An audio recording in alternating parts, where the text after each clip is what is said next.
première chose, je me rêve sur quelque chose. Les puissances des ténèbres, ils essayent de nous entraîner dans le péché. Parce qu'ils savent qu'ils sont vaincus. Satan sait qu'il est vaincu. Satan, il sait que si toi, tu mets ta vie en ordre et que tu crains Dieu, il est mal barré. Satan sait que si toi, tu mets ta vie en ordre, il sait qu'il est mal barré. Si Jésus, écoute-moi bien, si Jésus qui était parfait, sans aucun péché, il priait toutes les nuits, je dis bien toutes les nuits il priait, alors à combien plus forte raison nous les hommes, avec nos défauts et nos faiblesses, devons-nous pas prier, mes amis? Les doutes viennent lorsqu'on commence à nous appuyer sur la chair. Voilà pourquoi l'ennemi vient toujours utiliser nos 5 sens pour nous amener à douter. On a prié pour toi et on te dit que tu es guéri. Alors là, quand l'ennemi attend ça, il va attaquer. Vous allez sentir des douleurs sur le pied, des douleurs dans les bras, des douleurs quelque part. Et vous allez dire, mais est-ce que vraiment je suis guéri et j'ai encore mal? Donc, ce qui est mauvais, ce n'est pas la réflexion, mais ce qui est mauvais, c'est réfléchir lorsque Dieu vous demande de croire. Vous voyez, des fois, on ne se pose pas la bonne question. On dit, Seigneur, où es-tu? Où est bon? Où Dieu est? Mais Dieu est toujours à sa place. Il est toujours assis sur son trône. Et il règne. Il tient le monde entier dans ses mains. La bonne question qu'il faut se poser, où est-ce que je suis? Où j'en suis avec Dieu? Le découragement, d'abord, c'est ne pas s'appuyer sur ses 5 sens. Deuxièmement, refuser les raisonnements du diable. Troisièmement, se fortifier avec la parole. Confesser la parole. Quatrièmement, rappelez-vous toujours ce que Dieu est. Et cinquièmement, rappelez-vous les exploits de Dieu dans ta vie.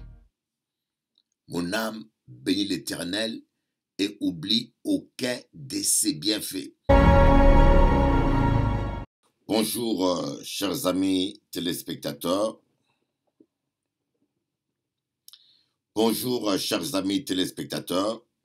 C'est avec une grande joie que ce soir, je veux parler avec vous de la parole de Dieu, la parole de la vie, la parole merveilleuse. Cette parole qui est la solution universelle. Cette parole qui est la chose la plus puissante que les êtres humains ont. La connaissance la plus merveilleuse. Vous savez que la Bible, c'est le seul livre qui dit à un homme d'où il vient et où il va. La Bible, c'est le seul livre qui va te dire d'où tu viens et où tu vas. Avant de commencer prédication là ça, nous allons demander l'aide du Saint-Esprit. Vous savez que sans le Saint-Esprit, on ne peut rien. Vous voyez, sans le Saint-Esprit, on ne peut rien, mes amis. Nous ne valons rien sans l'aide du Saint-Esprit. Prions. Cher Saint-Esprit de Jésus-Christ, puisses-tu nous parler, puisses-tu nous édifier au nom de Jésus-Christ. Amen. Alors, comme d'habitude, vous voyez, nous sommes là tous les jours pour partager la parole de Dieu. Nous allons partager la parole à bon Dieu. Et il y a un monde qui n'y temps pour tuer. Il y a des gens qui tuent leur temps. Je ne sais pas, à cette heure-là, certaines personnes préfèrent regarder des films. Le film te détend, mais ça t'apporte quoi comme connaissance? Alors que si vous passez tout le soir à écouter la parole de Dieu, ça va nourrir ton esprit et ça va te faire du bien. Ah, béni soit le Seigneur. Je passe un moment de preuve. Vous savez, avant-hier, je suis tombé. Non, c'était hier. Hier, je suis tombé. Vous ne pouvez pas vous imaginer comment c'était terrible la chute. Je peux vous dire, c'était terrible. Vous ne pouvez pas vous imaginer. Je pèse à peu près 110 kilos. Et je descendais, j'étais allé au studio de vidéo pour discuter d'un clip que je suis en train de faire. Et après avoir fini, c'était au premier étage. Je descendais les escaliers pour sortir. Et en même temps, je continuais à parler avec le technicien de la vidéo toujours. Donc mon esprit était dans la vidéo toujours. Et j'avais oublié que j'étais dans un escalier. Et cet escalier a des pas très très petits, des très petits pas. En descendant, j'ai loupé une marche. Mes amis, je peux vous dire, c'était une chute. J'avais mon sac dans le bras dans lequel il y a mon ordinateur. Je ne peux pas t'expliquer, mais j'étais comme un chat. Je suis tombé et je ne sais pas comment j'ai atterri par terre. Je ne sais pas comment je fais. Ma tête n'a pas touché le béton, ni mon épaule, ni mon pied, ni mes genoux, ni mon coude. Rien ne s'est cassé. C'est vraiment un miracle. Je me suis tordu un peu la cheville et je suis allé voir le médecin. On m'a fait des photos aux urgences et ils ont regardé. Le médecin a vu comme si un os s'est cassé, un petit bout d'os seulement. Et le médecin va me dire, j'ai l'impression que ça ne date pas d'aujourd'hui. En général, ce genre, à la manière dont tu vois l'os, donc c'est quelque chose qui date de longtemps, que je ne savais même pas. Et donc, je dois faire un scanner, mais ça va mieux. Mais, vous savez, Dieu nous parle toujours, même au travers des événements. Et ça m'a fait très mal. J'avais vraiment mal aux pieds. Je peux vous dire, j'ai poussé un cri. Et en fin de compte, je me suis dit, oh, on se réveille le matin et on ne sait même pas qu'est-ce qui va nous arriver dans la journée. Il y en a qui se réveillent le matin. Moi, je connais un frère qui est mort comme ça. Un frère martiniquais. Il s'appelle Patrick. Un ancien militaire, un frère que j'aimais beaucoup. Il est venu vivre ici à Paris. Il est allé chez son oncle, je crois, en province. Il voulait couper des fleurs. Il voulait couper des fleurs. Il voulait tailler un peu le jardin de son oncle. Il est monté sur un petit parpaing. Même pas plus de 30 centimètres. Il est monté pour faire ça. Et il est tombé du parpaing et il est mort. Croyez-moi, c'était vraiment un frère en bonne santé. D'ailleurs, sa fiancée a été vraiment choquée. Je pense toujours à lui, frère Patrick. Je crois qu'il est auprès du Seigneur, ce frère. Voyez, moindre que ça, je connais des gens avec une chute comme ce que je fais, paralysés. Hein? La colonne vertébrale a été touchée. On ne se rend pas compte combien Dieu nous protège. Et quand j'ai rencontré des gens, les gens étaient un peu inquiets, mais je leur ai dit, mais vous vous inquiétez pour ce qui m'est arrivé. Mais vous ne rendez pas grâce pour Dieu de ce qui aurait pu arriver que Dieu m'a épargné. Je peux vous dire, ça aurait pu être pire, j'aurais pu me casser l'épaule. à cette hauteur-là où je suis tombé, j'aurais pu me casser l'épaule, j'aurais pu me casser la tête, ça aurait été plus dur. Merci Seigneur. Voilà pourquoi en cas de Dieu, faut dire merci bon Dieu. Dis merci Seigneur pour la vie. Merci Seigneur pour tout. Merci Seigneur. De fois, on se croit le plus malheureux. Hein? La plupart des fois, on se croit le plus malheureux. Remercie Dieu, même si tu es malade. Remercie Dieu déjà du fait que tu peux manger parce qu'il y en a qui ne peuvent pas manger. Remercie Dieu de ce que tu peux dormir. Il y en a qui ne peuvent même pas dormir. Remercie Dieu parce que tu as 2 yeux. Tu peux me voir parce qu'il y en a qui n'ont pas les 2 yeux. Remercie Dieu parce que tu as 2 oreilles qui écoutent. Voyez, il y a toujours une raison de rendre grâce à Dieu. Et cela m'a fait comprendre que la vie, c'est rien, mes amis. La vie, c'est rien. La vie, c'est rien, mes amis.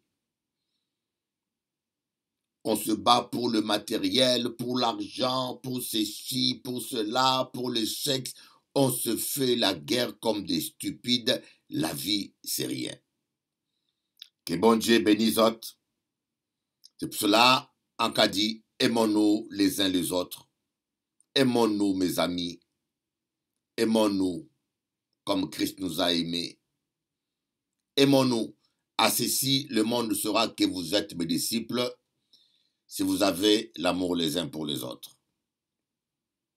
Alors, on va lire aujourd'hui le livre de Jacques. L'épître de Jacques, chapitre 1, on va lire le verset 6. Mais qu'il la demande avec foi sans douter. Mais qu'il la demande avec foi sans douter, car celui qui doute ressemble aux vagues de la mer que le vent soulève et agite de tous côtés. Qu'un tel homme ne s'imagine pas qu'il recevra quelque chose du Seigneur, mais qu'il la demande avec foi, sans douter, car celui qui doute ressemble aux vagues de la mer que le vent soulève et agite de tous côtés. Qu'un tel homme ne s'imagine pas qu'il recevra quelque chose du Seigneur.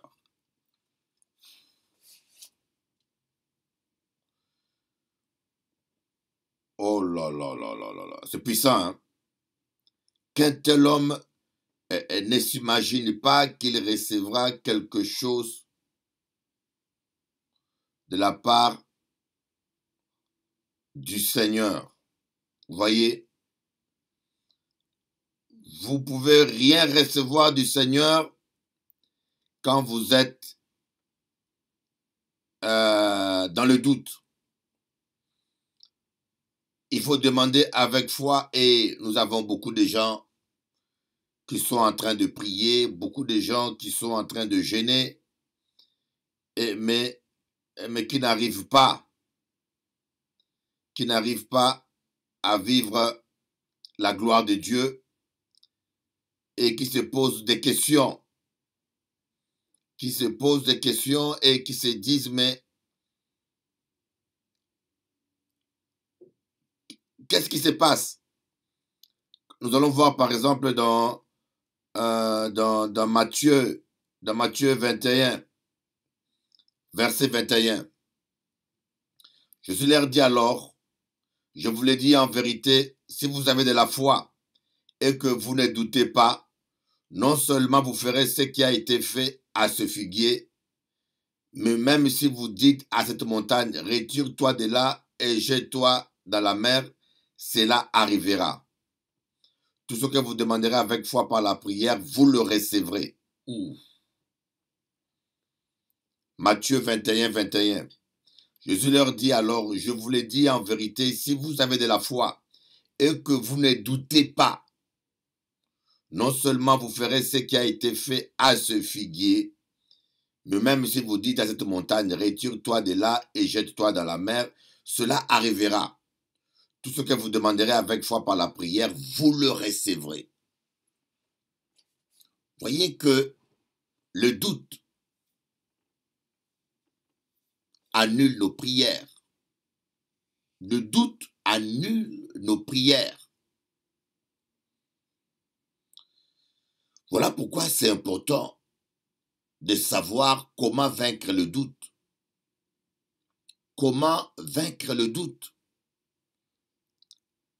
Dans Jacques, on dit que celui qui doute, il est semblable aux vagues de la mer. Qu'un tel homme ne pense pas qu'il recevra quelque chose de la part du Seigneur. Voyez, il y a plusieurs raisons qui expliquent pourquoi des fois nos prières ne sont pas exaucées. Jésus a dit, tout ce que vous demanderez avec foi par la prière, vous le recevrez. Donc le premier obstacle à la prière, c'est le péché. Car Dieu n'exauce pas les pécheurs. Le premier obstacle à la prière, c'est le péché. La main de l'Éternel n'est pas trop courte pour guérir, ni son oreille trop dure pour attendre. Ce sont nos péchés qui mettent une séparation entre nous et notre Dieu. Et le deuxième obstacle à la prière, c'est le doute.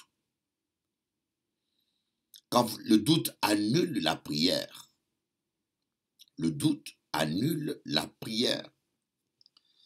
Et le troisième obstacle, ce n'est pas un obstacle, le troisième élément plutôt qui nous montre pourquoi des fois nous ne voyons pas l'exaucement du plan de Dieu tout de suite, c'est l'exaucement de nos prières, c'est le plan de Dieu. Voyez, si par exemple Dieu a prévu que vous vous mariez dans 2 ans, vous pouvez prier pour le mariage aujourd'hui, même si cela n'arrive pas dans 1 mois, dans 1 an, il n'y a pas de quoi s'inquiéter. Dieu peut t'exaucer aujourd'hui pour quelque chose qu'il a prévu pour toi dans 1 an ou 2 ans. Mais lorsque Dieu t'exauce, en général, tu ressens une paix, une joie. Lorsque tu pries et qu'il y a la victoire, en général, le Saint-Esprit met dans le cœur une paix et une joie. Vous ressentez une assurance que votre prière est exaucée. Même quand vous ne voyez pas la réponse, croyez. Parce qu'il y a plusieurs choses qu'on demande à Dieu, que Dieu nous donne seulement selon son calendrier. Parce qu'il y a un calendrier de Dieu pour nos vies. Malheureusement, beaucoup de gens, quand ils ne voient pas physiquement ou ils ne touchent pas la bénédiction, ils n'y croient pas. Et beaucoup de chrétiens perdent la bénédiction à cause de cela. Voilà pourquoi Jésus a dit, heureux celui qui croit sans avoir vu. Parce qu'il y a plein de choses que Dieu nous donne, des fois on ne le voit pas. Mais on doit y croire. Donc le doute, c'est l'arme du diable. Jésus, il a maudit un figuier. Et le figuier a séché à l'instant. Ah là là là là. Il y a un théologien allemand qui a dit, il ne croit pas au miracle de Jésus. Il enseigne la théologie aux futurs pasteurs. Et il fume. Il dit à ses élèves, je vous dis franchement, je ne crois pas au miracle de Jésus. Je pense que c'est des paraboles. Pourtant, ça dépassait la raison humaine. Mais, bon, je crois. Je crois que Dieu est capable. J'ai vu Dieu agir. Je vous donnerai le témoignage d'une femme. J'étais chez elle il y a 2 jours. Elle m'a dit qu'elle suivait mon émission. Et quand je commençais à prier à la télévision, elle a levé ses mains. Elle a senti le feu entrer en lui. Elle a senti son oreille bourdonner et quelque chose est sorti de son oreille. Et elle a senti des picotements sur ses pieds. Dieu agit à distance. Je vais aller la filmer, elle va témoigner. Mais je vous dis que Dieu agit. Dieu, il est capable, il fait des grandes choses. Nous avons un Dieu terrible. Il est celui qui a créé les cieux et la terre. Jésus-Christ dit, tout est possible à celui qui croit. Donc, Et Satan, il sait bien que lorsqu'un chrétien, la première chose, je me rêve de quelque chose, les puissances des ténèbres, ils essayent de nous entraîner dans le péché. Parce qu'ils savent qu'ils sont vaincus. Satan sait qu'il est vaincu. Satan, il sait que si toi, tu mets ta vie en ordre et que tu crains Dieu, il est mal barré. Satan sait que si toi, tu mets ta vie en ordre, il sait qu'il est mal barré. Voilà pourquoi Diablak a fait tout pour que ta vie ne soit pas en ordre, ou que tu vives dans le péché, ou que tu vives avec un homme. Et je ne comprends pas les filles d'aujourd'hui. Une femme doit respecter son corps. Vous ne pouvez pas coucher comme des chiennes tout le temps. Ce n'est pas normal. Je vois des jeunes filles aujourd'hui. Hier, elle est avec un copain. Elle change de copain. Dans une semaine, elle couche avec un autre homme. Et un mois ne passe pas. Elle est déjà avec un autre. Et puis, elle va encore coucher. Je dis, mais, oh, que c'est dégoûtant. Vous devez vous respecter. Donc, Satan veut nous entraîner dans le péché. Parce qu'il sait qu'il ne peut pas combattre celui qui est à nous. Le diable sait qu'il ne peut pas combattre celui qui est à nous. La Bible dit que celui qui est à nous est plus fort que celui qui est dans ce monde. Alors, la seule manière qu'il peut nous vaincre, c'est de vous entraîner dans le péché. Ou il va envoyer quelqu'un pour qu'il puisse vous énerver, afin que vous puissiez garder rancune. Une fois que vous gardez la haine et la rancune, vos prières sont bloquées. Voilà pourquoi des fois, le diable va toujours essayer d'utiliser même, malheureusement, des chrétiens dans l'église. Dans la famille ou dans l'église, il va toujours utiliser quelqu'un pour t'embêter, t'agacer. Le diable n'a rien à gagner quand tu es énervé, il n'a rien à gagner quand tu perds une voiture, il n'a rien à gagner même quand il te vole ton manteau. Il sait que Jésus peut te le donner 10 fois plus. Dans toutes les attaques que nous recevons, même dans nos relations, le but des puissances des ténèbres est que vous puissiez avoir la haine dans votre cœur, la rancune ou l'amertume. Donc, la première chose, l'ennemi vient essayer de nous faire tomber dans le péché. Parce qu'il sait que si nous tombons dans le péché, nos prières sont nulles, neutralisées. Et deuxièmement, il essaye de nous alourdir. Même quand on est dans la sainteté, mais il essaye de nous alourdir par la faiblesse. Voyez, il y a des gens qui ont la vie en règle, mais qui ne prient pas. Ils sont trop fainéants, ils n'arrivent pas à prier. L'apôtre Jacques dit, vous ne recevez pas parce que vous ne demandez pas. Le manque de prière aussi dans nos églises et dans la vie de beaucoup de chrétiens est à l'origine de beaucoup de problèmes dans nos vies. Si Jésus, écoute-moi bien, si Jésus qui était parfait, sans aucun péché, il priait toutes les nuits, je dis bien toutes les nuits il priait, alors à combien plus forte raison nous les hommes, avec nos défauts et nos faiblesses, devons-nous pas prier, mes amis? Alléluia. Donc il y a la lourdeur spirituelle. Et troisièmement, le diable vient s'aimer le doute. Ta vie est en règle, tu pries tout le temps, maintenant il va t'attaquer par le doute. Et nous allons voir comment est-ce que les puissants des ténèbres opèrent pour amener le doute en nous. Le doute en nous, les doutes. Une fois que le doute s'installe, la prière est annulée. Alors, j'aimerais vous expliquer quelque chose. Pour savoir comment vaincre le doute, nous devons comprendre comment les doutes viennent. Nous voyons la première explication. Le diable exploite nos 5 sens physiques pour nous amener à douter. Regardez, nous caverons l'histoire de Pierre, l'apôtre Pierre. Un jour, Pierre voit Jésus-Christ marcher sur les eaux. Et cela l'a beaucoup impressionné. Il dit, Seigneur, si c'est toi, permets aussi que moi je marche. Jésus-Christ dit à Pierre, oui, viens, c'est moi, marche. Et Pierre a commencé à marcher. Il a fait quelques pas, mais il y avait les vents contraires qui soufflaient. Les vents contraires soufflaient tellement fort qu'à un moment donné, Pierre a regardé, il a dit, wow, il a commencé à regarder, à s'appuyer sur ses émotions. Les doutes l'ont envahi, il a commencé à s'enfoncer. Donc, les doutes viennent lorsqu'on commence à nous appuyer sur la chair.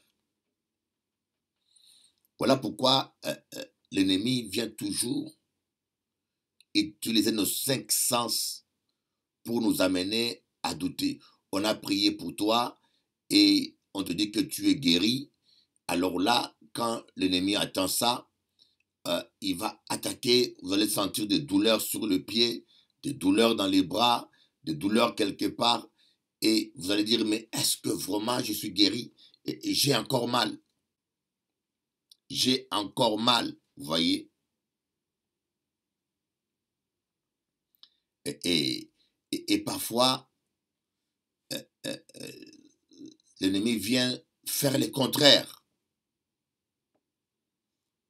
pour nous amener à douter de la promesse de Dieu. Regardez, Dieu a dit à Abraham, tu seras le père d'une grande nation, d'une grande descendance.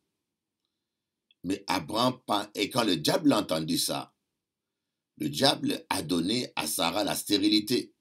Sarah est devenue stérile. Sarah était stérile. Mais Dieu lui a dit à Abraham, tu seras le père des nations et des rois sortiront de toi. Mais Sarah était stérile. Vous voyez que c'est quelque chose qui est contraire à la promesse de Dieu. Mais Abraham a persévéré pendant 10 ans. Des fois, ça m'étonne de voir des gens, vous recevez une promesse de Dieu, seulement 1 mois après, déjà, il n'y a douter. Une semaine après, il y a dire, ah, pas comprendre à rien. Mais regardez Abraham, 10 ans. En passant, si vous savez ce que ça veut dire 10 ans.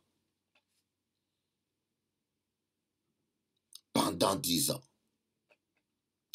Et ce qui nous tue spirituellement, c'est nous sommes toujours pressés. Toujours pressés. Nous voulons voir la chose, la promesse de Dieu s'accomplir en notre temps. Quand cela nous convient. Nous sommes toujours pressés. Si Dieu t'a promis quelque chose, sois-en sûr que cela va s'accomplir. Et je me rappelle un jour, il y a presque 30 ans, quand j'étais jeune prédicateur, et je prêchais dans le métro parisien. Et un jour, j'étais en train de dormir, quand j'ai vu un ange du Seigneur en songe. Il est venu, il a commencé à me parler. Il a dit, ce jeune homme-là, tu vas servir Dieu toute ta vie. Il disait aux gens, comme il a commencé, il ne s'arrêtera plus. Il servira Dieu toute sa vie. Et il va me dire, Dieu va beaucoup t'utiliser en Amérique. Ça, c'est une promesse de Dieu en Amérique. Et moi, je me suis endormi. Le matin, j'en ai parlé un peu à des frères. Et j'ai oublié le songe. Je vous dis, j'ai carrément oublié ce songe. 20 ans après ou 15 ans après, je me suis retrouvé aux Antilles. J'avais oublié ce songe et je me rappelle, j'étais dans mon jardin à Bemao quand je priais et une voix m'a dit, tu te rappelles de la promesse de Dieu? Je dis oui, quelle promesse? Le songe que tu avais eu. Ah, c'est en ce moment-là que le Saint-Esprit m'a rappelé ce songe que j'avais eu il y a presque 20 ans. Et l'Esprit me dit, cela s'est accompli aujourd'hui. Je dis, mais Dieu m'avait dit en Amérique, moi je suis en France. Et l'Esprit va me dire, tu es en Amérique. Tu es en France politique, mais les Antilles c'est en Amérique. J'ai dit, waouh, waouh, quand Dieu promet quelque chose.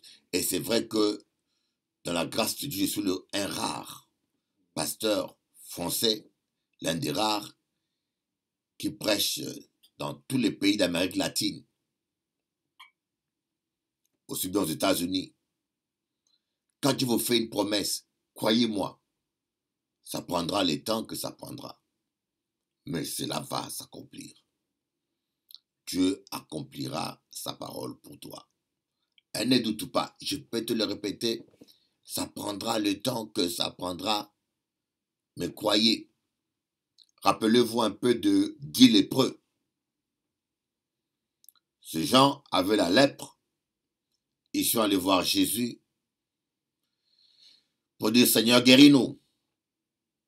Et ce qui est grave, Jésus ne les a même pas imposé les mains. Jésus leur a dit, allez voir le sacrificateur. Et vous savez que quand les gens dans la Bible vont voir le sacrificateur, c'était pour constater leur guérison. Quand quelqu'un avait la lèpre, il était mis à l'écart de la ville pour protéger la population. Et lorsqu'il était guéri et rétabli, il devait d'abord aller voir le sacrificateur pour que le sacrificateur l'observe et constate réellement qu'il est guéri afin qu'il réintègre la communauté. Alors lorsque Jésus a dit à ses 10 lépreux d'aller voir le sacrificateur, en un mot, il leur a dit, allez faire constater votre guérison auprès des sacrificateurs. Mais ces gens-là étaient toujours malades, ils avaient toujours la lèpre. Mais c'est en marchant, étant que lépreux, en faisant le pas de la foi, qu'ils ont constaté leur guérison. C'est en marchant. Donc cela veut dire que des fois, ne vous appuyez pas sur ce que vous voyez. Ne vous appuyez pas sur ce que vous entendez. L'erreur d'Isaac, c'était de s'être appuyé sur ce qu'il sentait. Lorsque Jacob a mis la peau du bouc sur lui, de bélier pour tromper Isaac, Isaac a dit, j'entends la voix de Jacob, mais je sens la peau d'Ésaü. Au lieu que Isaac s'appuie sur la voix qu'il entendait, Isaac s'est appuyé sur la peau, sur ce qu'il sentait. Vous entendez la parole, appuyez-vous sur cette voix qui vous parle de Jésus. Mais parfois, nous, on s'appuie sur ce que je sens. On a prié pour moi, mais je sens encore la douleur. Mais je sens.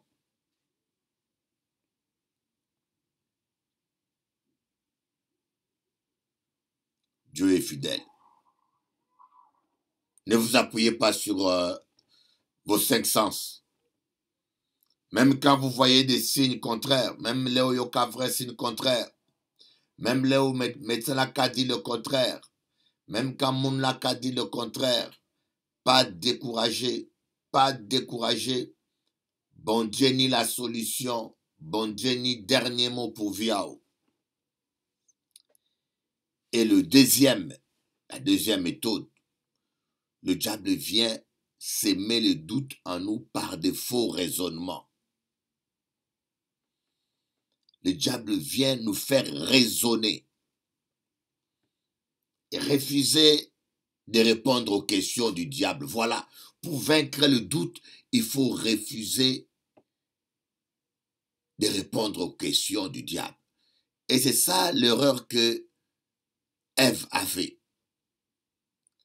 Satan est venu avec une question. Est-ce que Dieu a-t-il réellement dit? Il a fait l'ignorant. Hein. Diable là savait bien que Dieu avait dit. Il savait bien ça. Mais il vient distraire Ève. Est-ce que Dieu a-t-il réellement dit? Et Ève a commencé à dialoguer avec le diable. Il voyait bien que c'était un serpent qui était en face de lui. Mais il a continué. C'est comme une sœur que je connais. Une sœur sérieuse. Mais cette sœur, il voit bien que cet homme-là, il est païen. Il te convoite. Tu sais bien que cet homme-là, c'est un païen. Il ne craint pas Dieu. Il me convoite. Et parfois, cet homme-là est un homme marié. Mais tu vas aller accepter son invitation. Tu vas aller manger avec lui au restaurant. Tu sais que cet homme-là a de mauvaises intentions parce que les femmes, en général, le sentent. Cet homme-là veut sortir avec toi. C'est un homme marié. Et il t'invite dans ce but-là. Et mais toi, tu acceptes. Tu vas manger avec. Vous voyez, tu ouvres déjà une porte à l'ennemi. Tu ouvres une porte. Parce que tu n'es pas innocent. Tu connais bien son intention. Voilà pourquoi l'apôtre Paul dit, ne donnez pas accès au diable. Refusez les raisonnements. Le diable vient nous faire raisonner. Et lorsque nous raisonnons. Et c'est là où il vient s'aimer le doute. Imaginez-vous Moïse qui doit amener plus de 2 millions de personnes dans le désert, traverser la mer Rouge. Heureusement qu'il n'a pas raisonné. Hein. Mais j'aimerais bien expliquer quelque chose. Le raisonnement, la réflexion, Dieu n'est pas contre la réflexion. Dieu n'est pas contre la réflexion, réfléchir. Les médicaments ont été inventés par l'homme parce qu'ils ont réfléchi, voyez, gérer son argent, c'est réfléchir. Dieu n'est pas contre la réflexion, par exemple, préparer un message. Moi, je me rappelle, quand j'étais jeune prédicateur, je ne préparais jamais un message parce que je croyais que c'était anti-biblique. Je me disais, je marche par l'esprit, et je ne préparais jamais rien. Mais un temps, Dieu m'a parlé, il m'a dit, écoutez, il faut préparer. Dieu n'est pas contre. Mais s'il t'arrive d'être pris au dépourvu, ou si tu n'as pas eu le temps de préparer, c'est comme là, je suis en train de vous prêcher, je n'ai rien préparé du tout. Je vous dis, je n'ai rien préparé. Dans ce cas-là, tu ouvres ta bouche par la foi, l'Esprit va te conduire, va te parler. Mais si Dieu te donne le temps de préparer et tu refuses parce que tu dors ou parce que tu es fainéant, c'est pas bon. Donc, ce qui est mauvais, ce n'est pas la réflexion, mais ce qui est mauvais, c'est réfléchir lorsque Dieu vous demande de croire. Lorsque Dieu vous donne une parole, ou lorsque Dieu vous donne un ordre, où il exige que vous puissiez l'obéir par la foi. Et toi, au lieu d'obéir à Dieu par la foi, tu commences à réfléchir. Mais comment on peut faire ça? Comment je payerai mes dettes? Comment j'arriverai à payer cette dette? Mais où trouverai-je l'argent? Qui pourra me donner cela? Mais comment est-ce que c'est possible? On a trouvé les cancers, on a trouvé cela. Comment est-ce que c'est possible? Ce n'est pas ton problème, le comment. Dieu dit, si tu crois, tu verras la gloire de Dieu. Dieu nous demande seulement de croire. Dieu ne te demande pas de comprendre. Il n'a jamais dit comprenez, non, il a dit crois. Si tu crois, tu verras la gloire de Dieu. Un point trait. Dieu ne nous demande pas de comprendre, mes amis.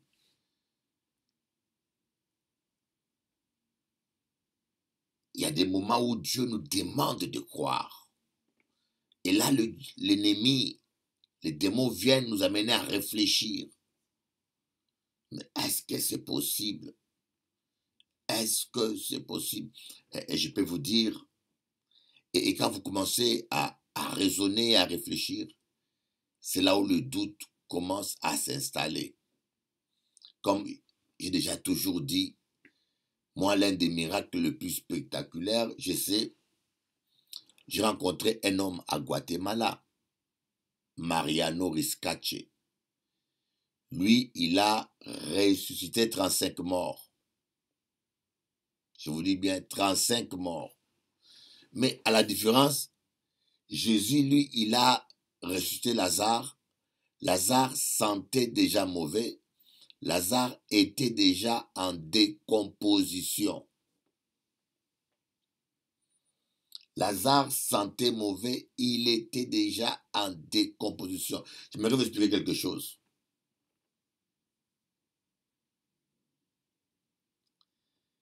Mariano Riscache m'a parlé de la première fois Dieu l'a utilisé pour ressusciter un mort. Il m'a dit, ma première résurrection, c'était avec mon fils. Son fils s'appelait Abraham. Il était dans le village indigène de Amolonga. C'est un Indien indigène.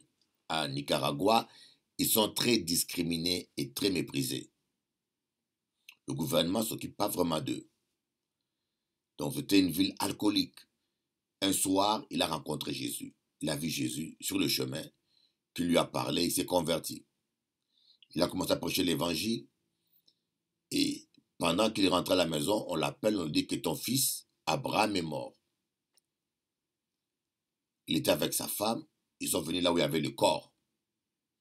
Sa femme lui a dit, prions pour qu'il ressuscite. Sa femme, hein, il a commencé à prier. Sa femme a dit, mais c'est pas comme ça que Jésus a fait. Fais comme Jésus a fait. Les gens illettrés. Hein. Sa femme dit, mais Jésus a dit à parler à Lazare. Il a dit, Lazare, réveille-toi. Lazare sort. Parle aux morts. Et Mariano a obéi. Il a parlé à son fils. Et l'enfant s'est réveillé. C'était sa première résurrection. Vous voyez? Mais ce qui est pour moi vraiment extraordinaire, c'est la résurrection de Lazare. Quelqu'un qui sent déjà mauvais. Ça veut dire que la personne, son corps est en train de se décomposer.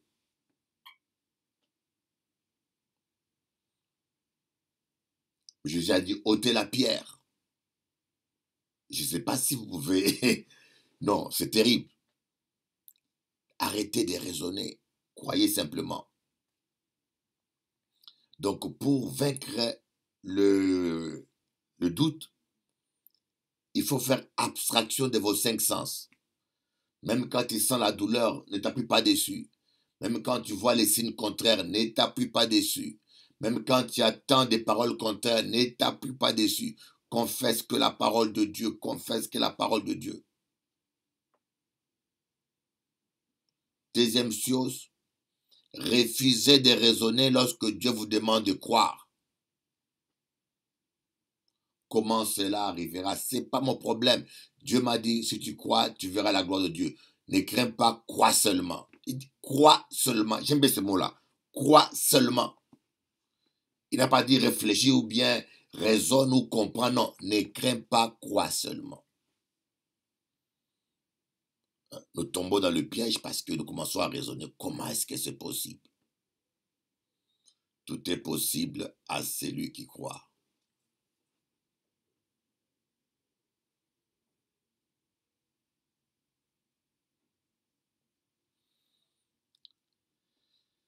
Pour vaincre les raisonnements, il faut refuser de raisonner quand Dieu vous demande de croire.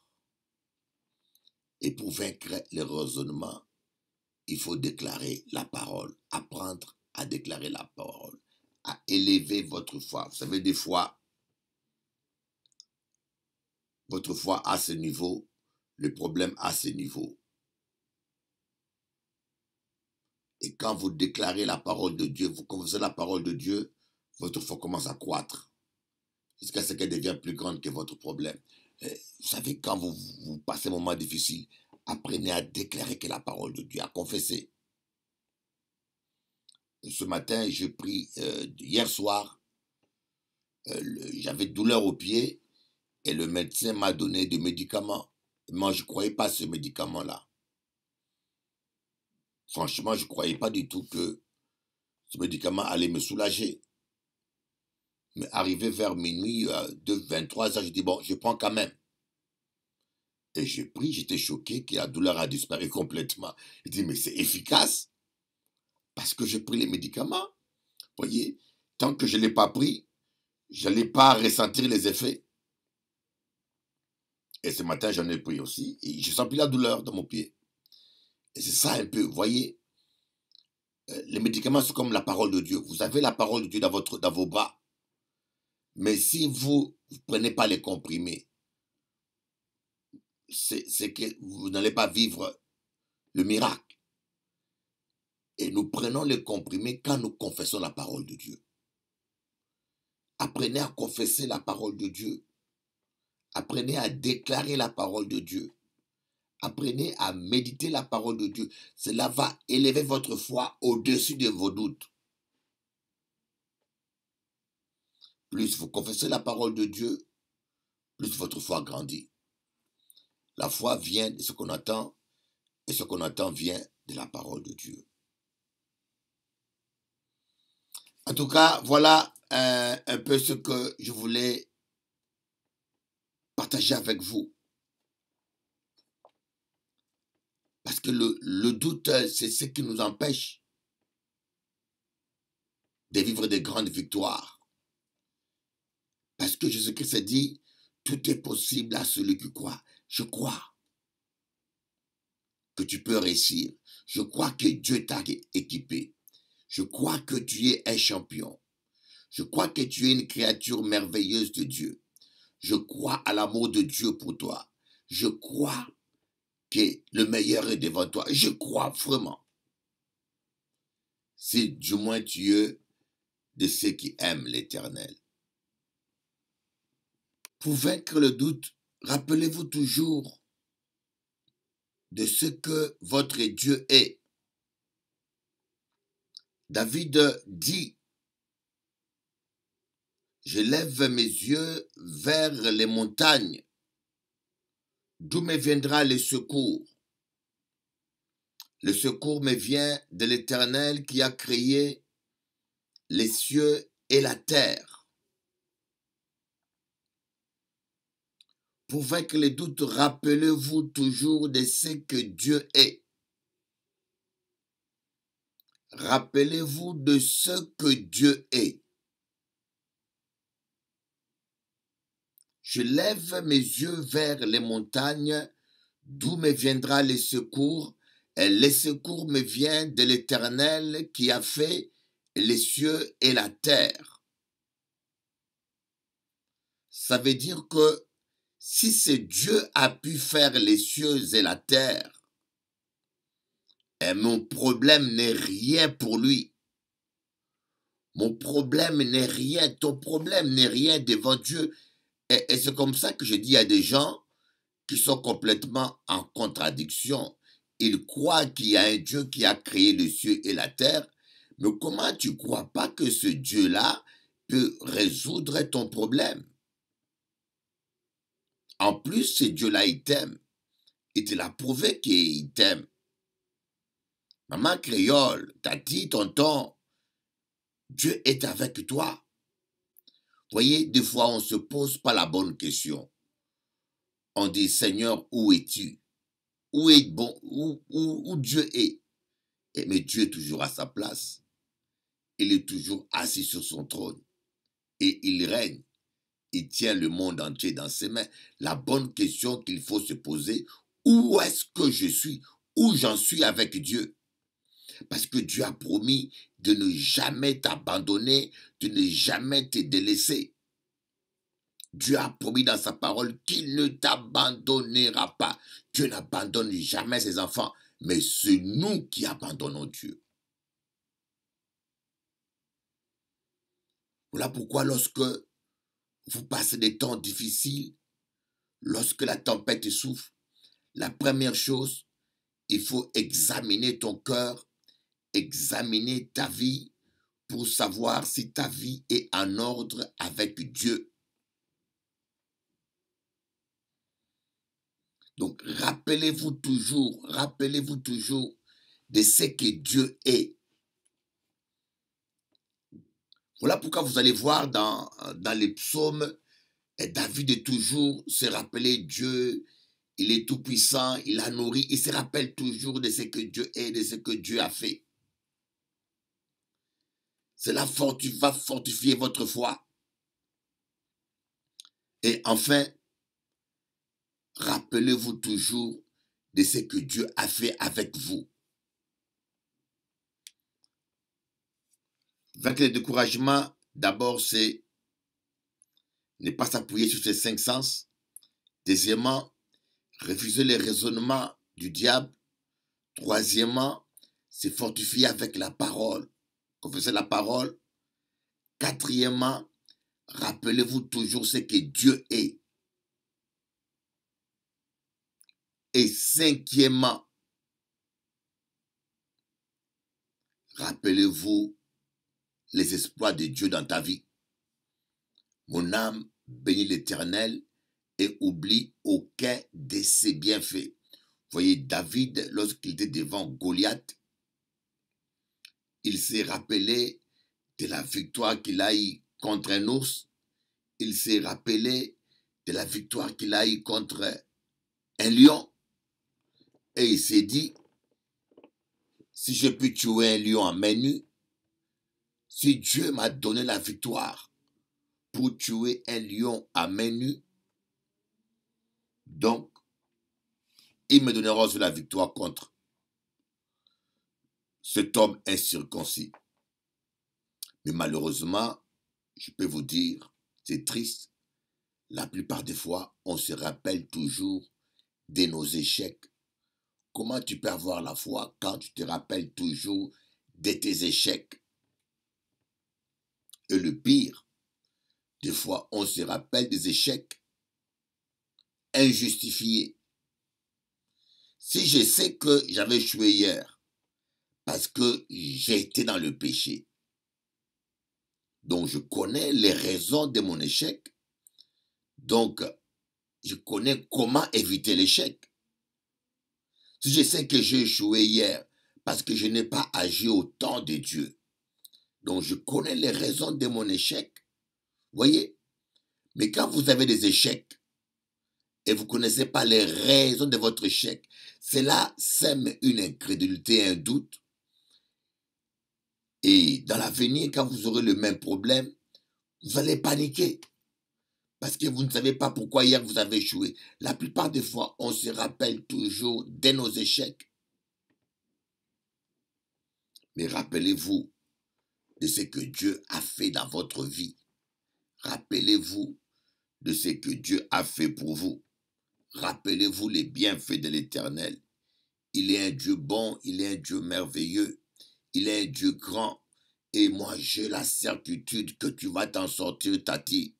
J'ai la certitude, tonton, que tu vas t'en sortir. Mets ta foi en Dieu. Refuse de raisonner, refuse les raisonnements. Dis non, je ne raisonne plus. Je crois à ce Dieu qui est capable de faire de grandes choses et de bonnes choses dans ma vie. Je crois en ce Dieu. Refuse de raisonner. Crois que ce Dieu t'aime et qu'il est capable, qu'il fera de grandes choses dans ta vie. Crois seulement. Voilà un peu ce que je voulais partager avec vous aujourd'hui. Ce que je voulais partager avec vous, ce que Dieu a mis dans mon cœur ce soir. Pour ceux qui sont à Nouméa, c'est le matin. Pour ceux qui sont aux Antilles, c'est 16h ou 17h, je crois. En Guyane, c'est 17h, voilà. Guadeloupe, Martinique, c'est 16h. Et pour ceux qui sont à Paris, c'est 21h. Pour ceux qui sont en Réunion, c'est minuit.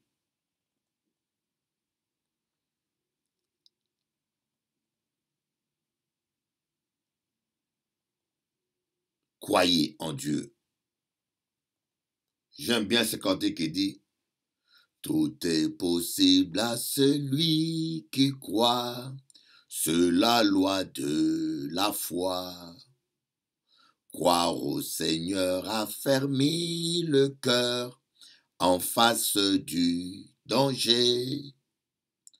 Oh, quel riche trésor, un cœur qui dit ce que Dieu dit.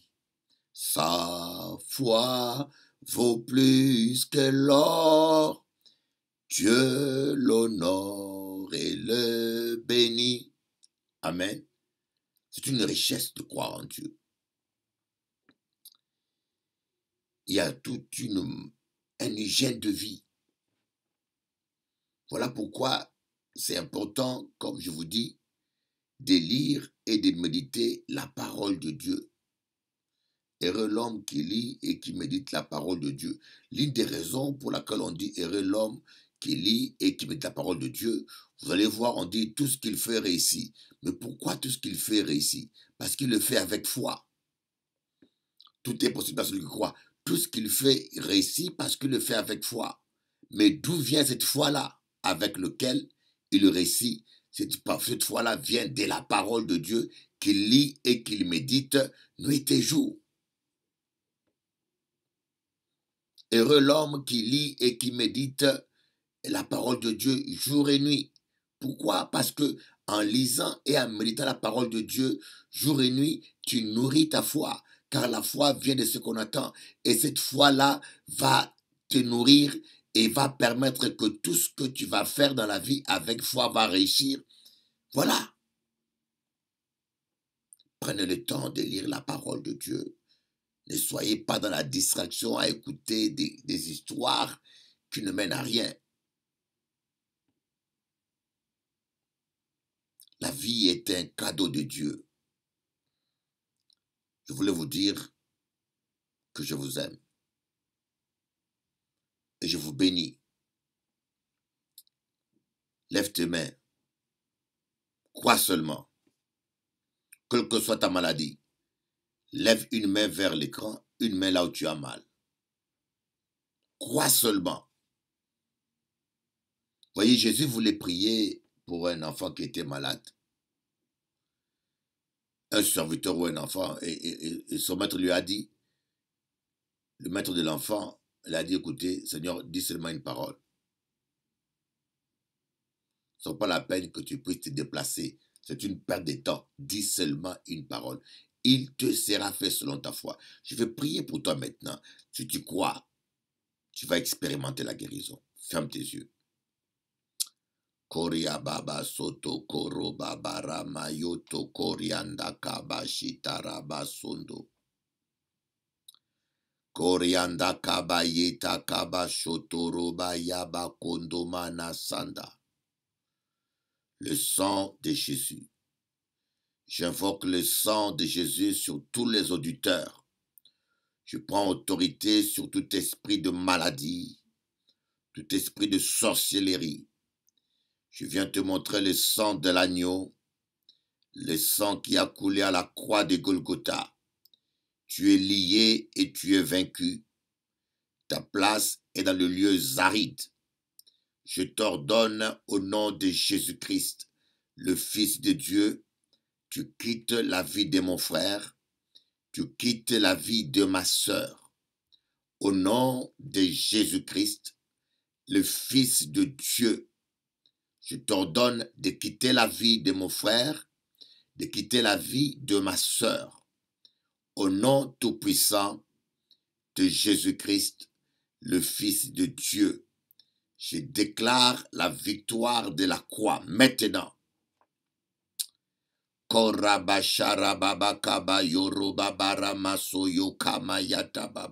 Le sang de Jésus. Écoute-moi, démon. Tu reçois l'ordre. Je te parle, tu quittes maintenant. Toi, maladie, toi, esprit de sorcellerie, tu quittes maintenant la vie de mon frère et de ma soeur.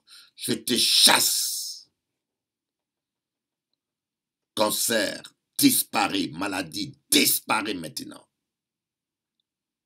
Ramashikaraba sayaraba kandarababa yokoroba shandababa Korianda kabashata baroba indara kamayoto. Sakarabana yotoro babaraba sondoro kanda. Amen. Soyez bénis. Passez une bonne journée ou une bonne soirée. À bientôt.